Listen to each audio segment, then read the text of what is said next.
right, good morning, everyone. Anybody else feel like you're running around like a chicken with your head cut off? Okay, well, that's been our morning, and the last couple of days, really. Do what now? That's right.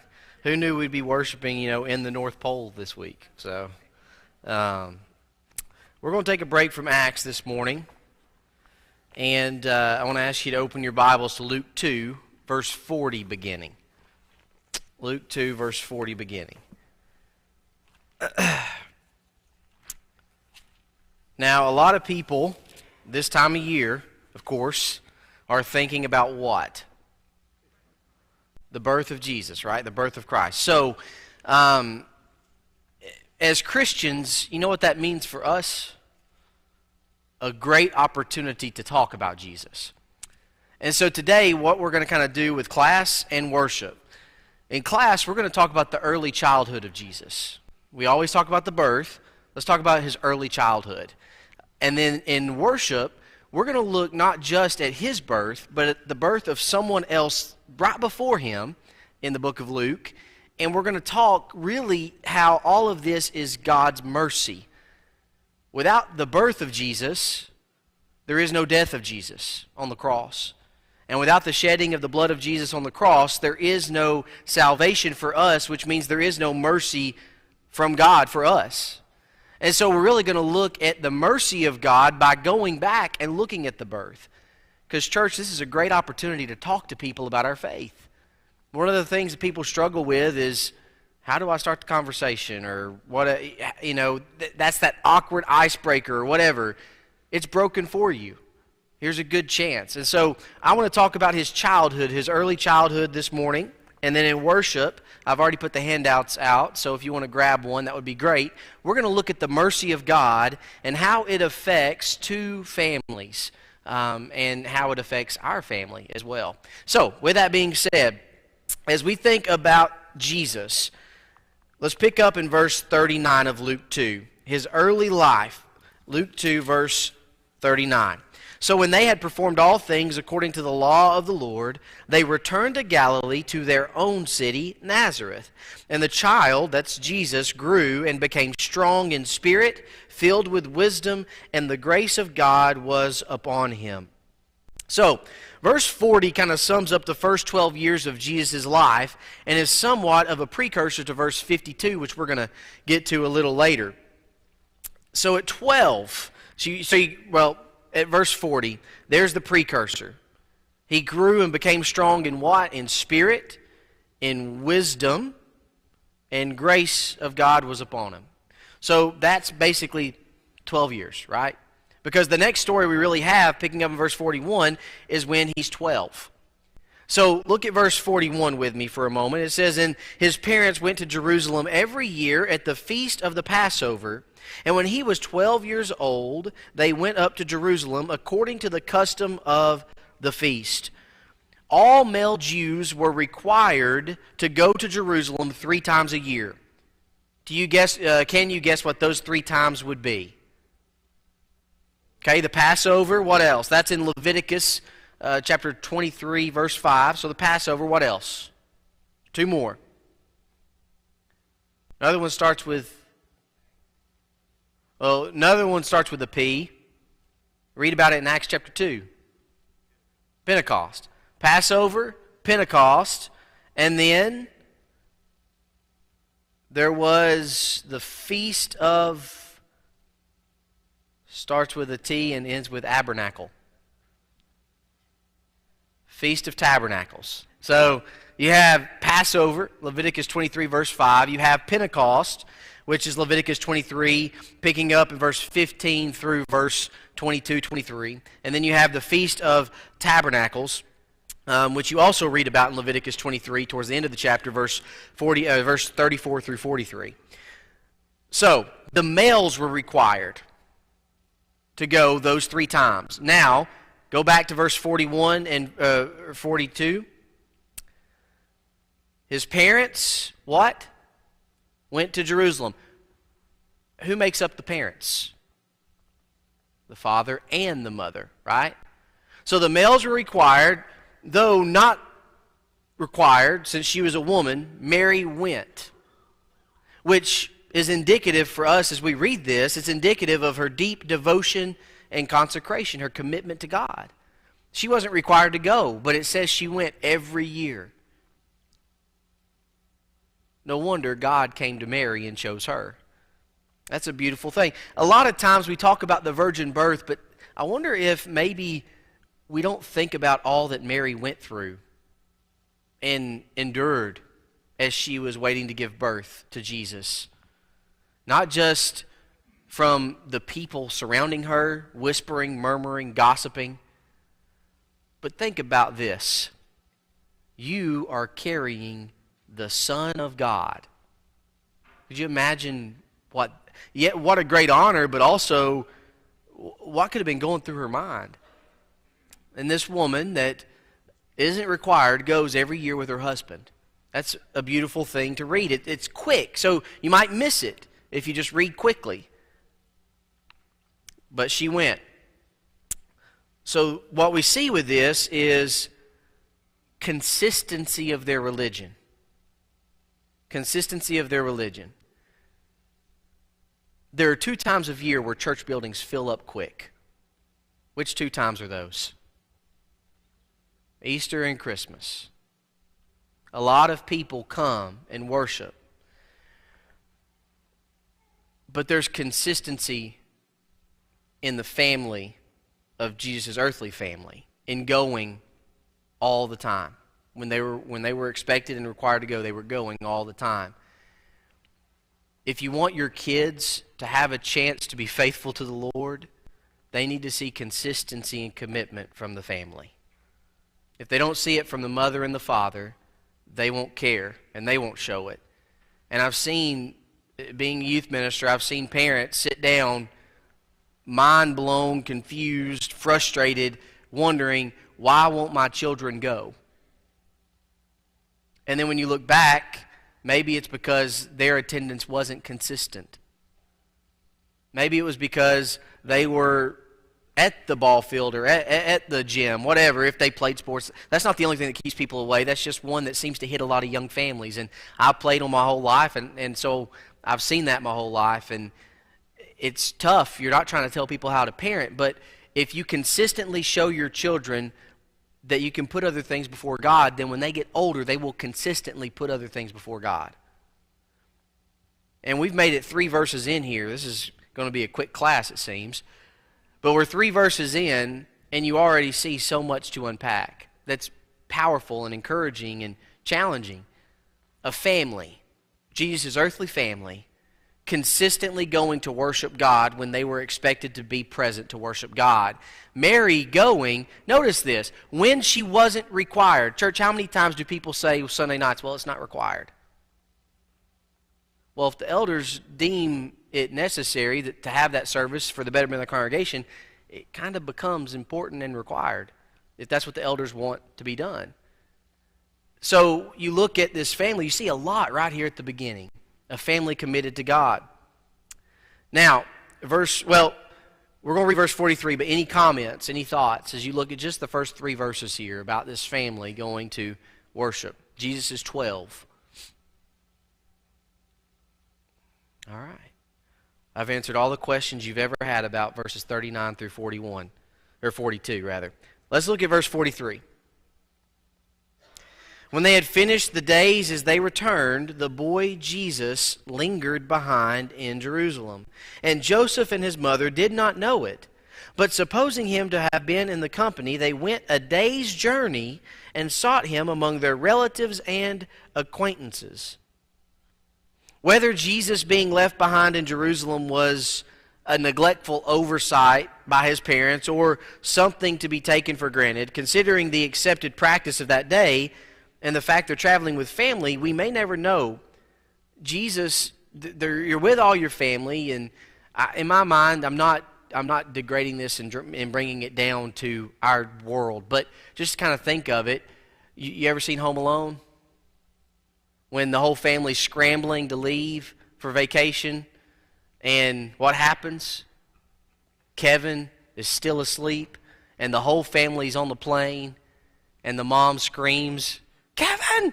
Right? She remembers we left our son at home, and as a parent, you're sitting there saying, how do you leave your son at home?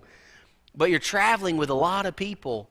And when you're with family, you think that everyone's accounted for, and everybody else would make sure that everyone's accounted for. And so somehow Jesus gets left behind. Now, we know that Jesus is very mature for a 12-year-old, right? As we're about to see what happens while he's left behind in Jerusalem. So Jesus is left behind, and Jesus, being this mature 12-year-old, is about to have this moment that's pretty incredible, and a lot of people have heard about and know about. Picking up in verse 45. So when they did not find him, they returned to Jerusalem seeking him. Now so it was that after 3 days they found him in the temple, sitting in the midst of the teachers, both listening to them and asking them questions. And all who heard him were astonished at his understanding and answers.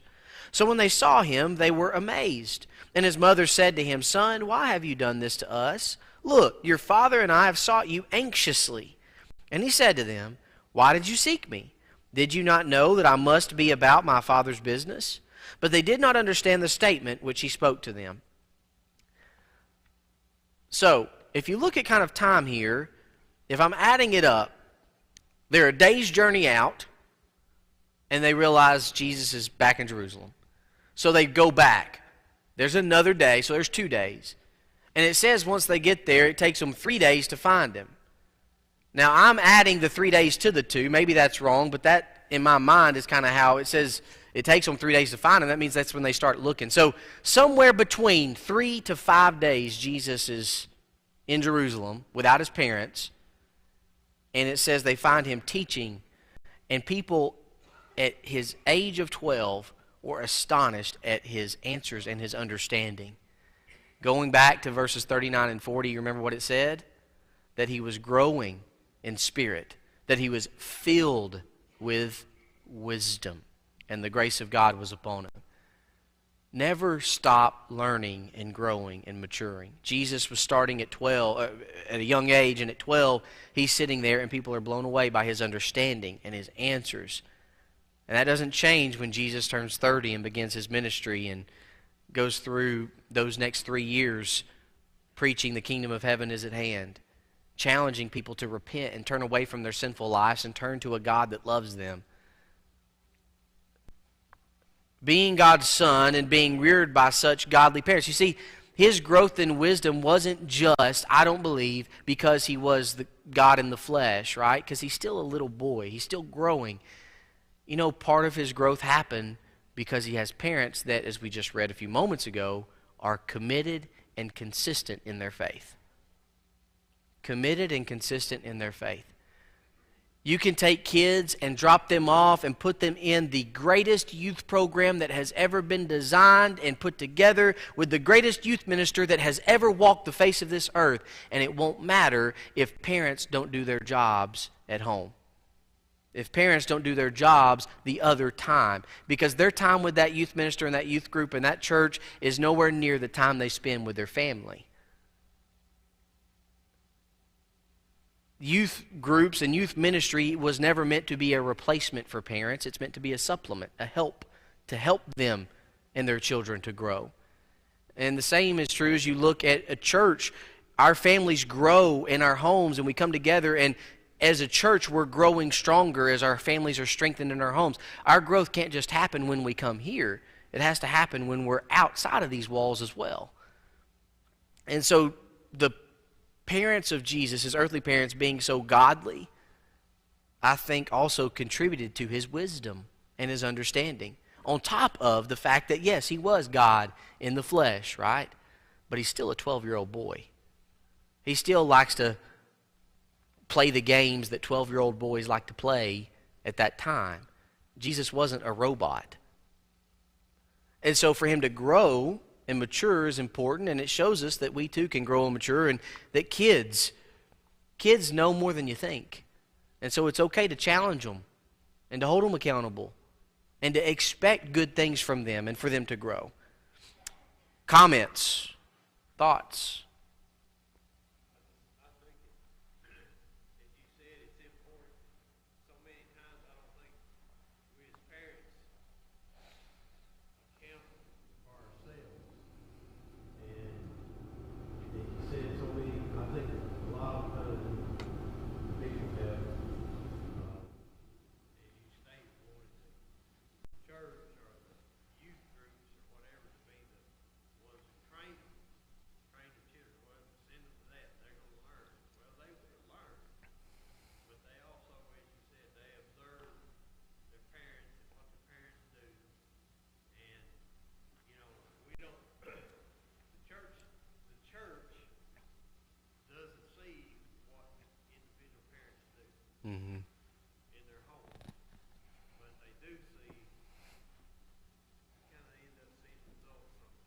Yeah.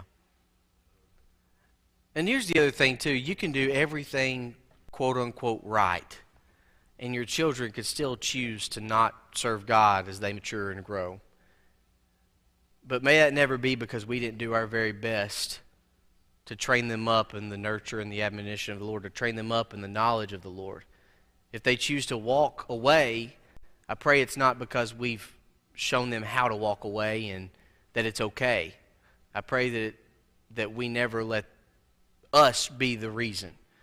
And some parents, I know some that really beat themselves up because their children aren't faithful, but I also know that they did everything they could to raise their children faithful. All we can do is that, Brother Jeff. Mm-hmm.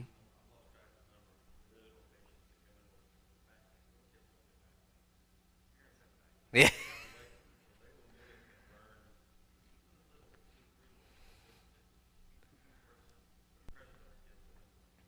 Yes. Yeah, you put impressions on kids at a young age, and Brother Jeff's talking about he's lost count of how many little kids come in with back pain, and they don't have back pain. They just heard mommy or daddy saying they had back pain, and that's very true when you think about kids looking up to their big brothers or big sisters, or the teenagers in the youth group, or their parents. They're always watching, and they're always learning. And so, what are they learning from you? And Jesus learned a lot from his parents.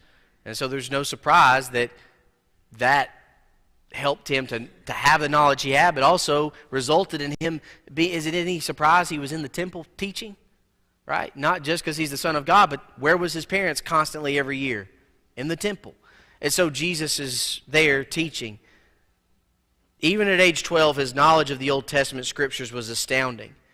Mary's motherly inquiry and emotional reaction are natural. What did she say? Son, why have you done this to us? We have been anxiously searching for you. My mom would have had a heart attack. My mom would have just passed out. And then I would have been grounded for the rest of my life. But that's a mother's response, isn't it? Why have you done this? What are you thinking? Jesus' insightful response, though, his first recorded utterance. You notice that? This is the first words that we have that Jesus spoke. Of course, we don't have anything from his early childhood. We don't have what he actually said verbatim as he was teaching in the temple. His first recorded words, I must be about my Father's business. Isn't that beautiful? The first words of Jesus that we have. Now, obviously, he spoke other words, right? He couldn't have been people wouldn't have been astounded by him standing there saying nothing. He was speaking in the temple. He was teaching. But the first things we have recorded for us in the Scripture is that he must be about his Father's business.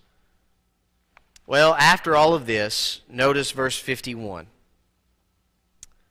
Then he went down with them and came to Nazareth and was subject to them.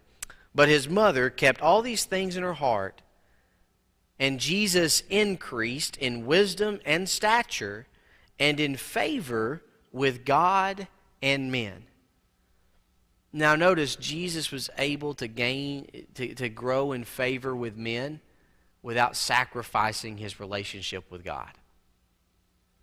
Sometimes we think the only way we can have relationships with people is to sacrifice our relationship with God, to give in to worldly things, and that's not true.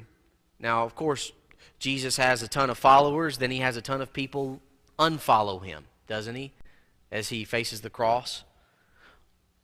Same happens with us.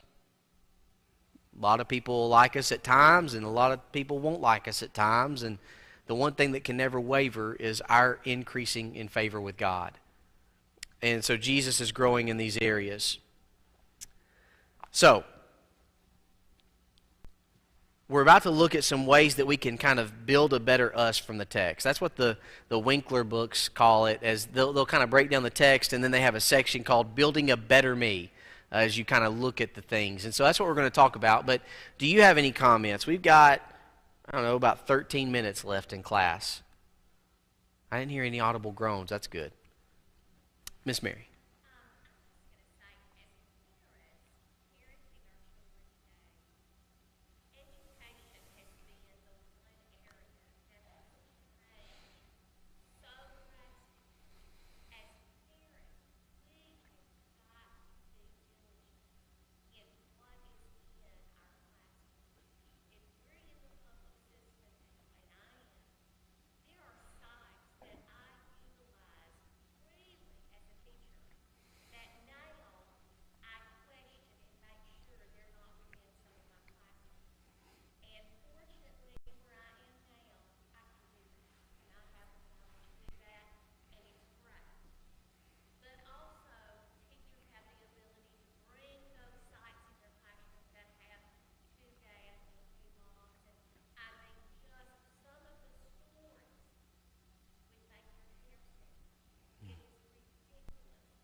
Absolutely. At one point in time, many of you that raised your children, I know some of us in here have children that will be growing up and coming up in that, but those of you that have raised your children, there was a point in time where even if people didn't claim to follow and serve God, the morals of our country were tag teaming up with our faith in a certain sense, right? You didn't have to worry about your children being exposed to certain things as, I guess, as prevalent as they are now. And then all of a sudden you start noticing there was a time when every TV show had at least one character that claimed to be attracted to the same sex. And then you start seeing now that you have all different kinds of quote-unquote genders and all these things just in television. And then you start going into, now you have a little more control over that in your homes, but then you go into a classroom and they're being exposed to all these things. And at one time it was evolution. I'm not saying that's no longer an issue. That's still, I'm sure, an issue as well in a lot of the school systems. But as a parent, and I get it, most of you are older than me, if not all of you, and you have more wisdom as a parent than I have, so I'm not trying to tell you how to parent. But we have to be aware of what our kids are being fed so that we know what we need to do in our home to make sure they understand what's the truth. And that goes with their textbooks. You know, I remember as a kid, my parents talking to me about evolution and looking through my science textbook with me and at times and kind of explaining things. We have to do those things. Now, that also flows into marriage and dating and gender identity. We can't bury our heads in the sand and just pray our kids get through it. We have to be trained enough to be able to help them through it. We have to know what we're talking about to get them through it.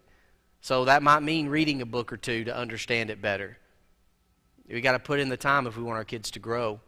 We have to know what they're watching. Look, until your child is not in your home, they have no right to privacy to a phone in their hands that you never check or have no, I guess, rules over. That's just, they shouldn't. If you feel bad because you're invading their privacy, how much privacy did your parents give you? A phone, this thing does as much as computers. And so kids are getting them so young now. And so just those kinds of things, we have to know, what are they being fed at school? What are they doing and watching and interacting with on their phones? All that kind of stuff, so we can train them and help them to grow in wisdom and in stature and in favor with God and then with man as well. Yes, ma'am.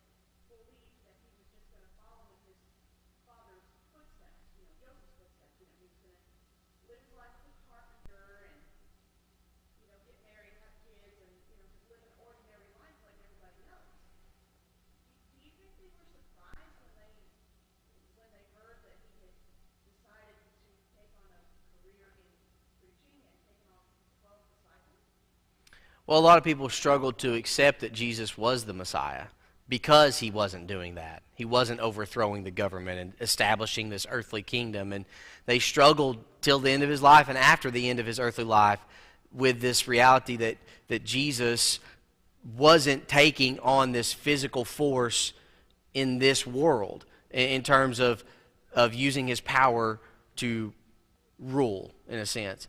And Mark's gospel is a great example of this. The name Mark means hammer, and Mark's gospel is a very forceful and powerful and impactful gospel because it's to the point. Doesn't fill a bunch of details. It just tells you what happened. And so you have words like immediately that are used frequently. And Mark is writing to Romans, and Romans were a people of power, right? Their mindset, their concept of life was, might makes right. In other words, power makes right. You rule with power. And through all this, Mark's gospel is about the life of Jesus, which was a life that says the all-powerful Son of God doesn't use his power to rule like they expect a king to rule. He's not overthrowing people. He's not calling angels to deliver him from the cross. He's not causing his enemies to fall down and to submit. He's humbly serving. He's wrapping a towel around his waist and getting on the floor and taking a basin of water and washing the feet of his disciples. He's touching the man with leprosy that no one would go near. He's healing people. He's taking time to spend with people. I'm sure that there was some shock because he was not living out the life of the Messiah that they thought it would be. He was being completely different. So I'm sure that there was shock to a degree. Any other comments before we kind of look a little bit further into some of this? We got 5 minutes left. Along that same line, people didn't question who Jesus was, and I can't find it. I need to look up the reference. But when they say that it's not Joseph's son, Mm-hmm. they wondered again because of the miracles he had done, the things he was doing. They questioned. They didn't believe him. Yeah. They didn't believe him being the Son of God.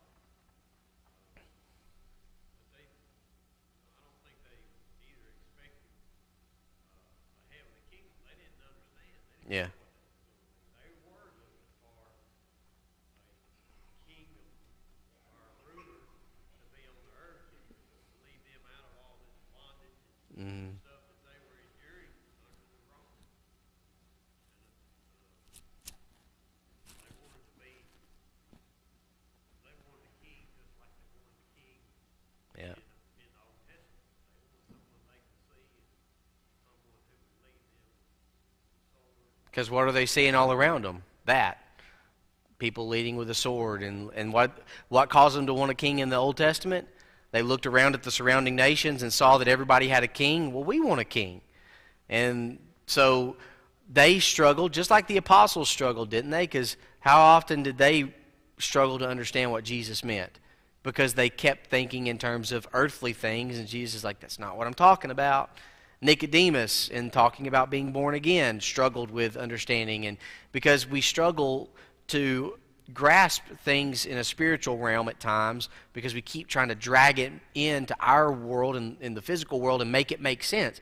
Not everything makes sense. Not everything has to make sense.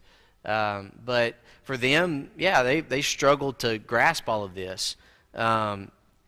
So, all right, we're running out of time. You guys won't stop talking. So here's some things we kind of gather from the text. First, may we all be governed in raising up our children and rearing our children and in influencing our grandchildren, those of you that have grandchildren, after the many helpful lessons we can learn from the silent years of his childhood. Jesus learned to work. He learned to trade. Mark chapter 6 and verse 3, he became a carpenter just like his father, which that's how things operated back then. The son did what the father did. The daughter would do what the mother did. And so you've got this growth in that area.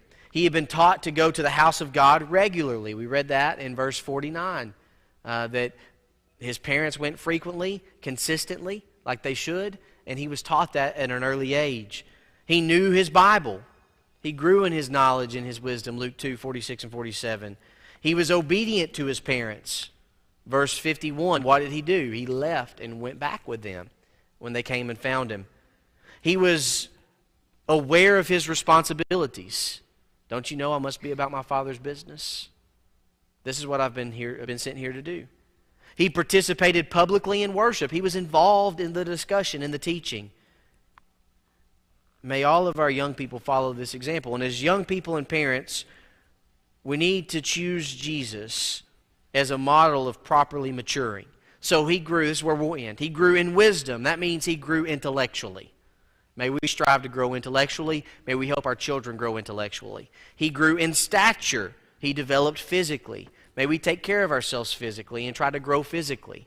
I've done a lot of growing physically over the years, but mine's shifted from good growth to just outward growth, right?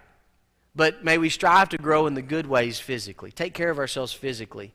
We can't serve God if we're not taking care of ourselves physically. So he grew wisdom, stature, in favor with God. He grew spiritually. And then in favor with man, he grew socially. In these areas, may we all strive to grow. Okay, we're out of time. Make sure to grab a handout. We're going to have visitors here today. I encourage you to please find someone you have not met yet and introduce yourself. Even if you're afraid that they might have been going here a little bit, introduce yourself. Meet somebody new today. Thank you for being here. We'll see you again in just a moment. Merry Christmas. I don't think I started with that, so Merry Christmas. Thank you for being here.